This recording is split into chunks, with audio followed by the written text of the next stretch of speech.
नमस्कार मित्रांनो, परत एकदा व्हिडिओ घेऊन आलो आपण तुमच्यासाठी नाही का। आपण निघालो पुण्याला। आज होतं 13 एप्रिल। आपल्याला कपडे बिपडे घ्यायचे होते। भीम जयंती वालते ना, बाबासाहेबांची जयंतीनं आपण कपडे घेणार नाही असं कधी होईन का। त्यामुळे निघालो बांग बुंग करीत पिंपरी चिंचवडला। ऊन तर लय लागत होतं, लय म्हणजे लय। पिंपरी चिंचवडमध्ये दुकान होते बघा, तिथं मित्रांनी बोलवलं की तिथं कपडे लय भारी भेटतात। मित्रांनी बोलवलं, त्या मित्राला घेतला गाडीवर। ते गाडी चालवा बसला, म्हणलं आपण जरा कसं दिसतोय बघावं।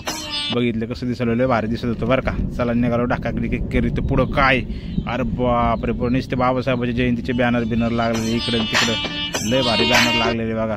सिग्नलला थांबलो, म्हणलं चला लवकरच आपल्याला जायचे कपडे घ्यायला। त्याला म्हणलं पळ जरा लवकर। गाडी पुढे रस्त्या साईडला बघितले बघा, ही सायकल होती का मोटरसायकल होती तेच कळत नव्हतं। पॅन्डल पण होतं, बटन पण होतं, लाईट पण होती। पुढं परत बघितलं, बाबा नुसतं निळवाद दिसायला इकडे तिकडे। बाबासाहेबांचं जयंती खूप जोरात होती। म्हणून पोहोचलो दुकानाच्या बाहेर। लगेच बघितला शर्ट, बघितला बघा कसा दिसतो। हा शर्ट घेतलाय आपण, या एकच नंबर दिसत होता। मला उद्या जयंतीला घालायचं आहे। चॅनलला लाईक करा, शेअर करा आणि सबस्क्राईब करा मित्रांनो। जय भीम मित्रांनो, लवकरच भेटू आपण।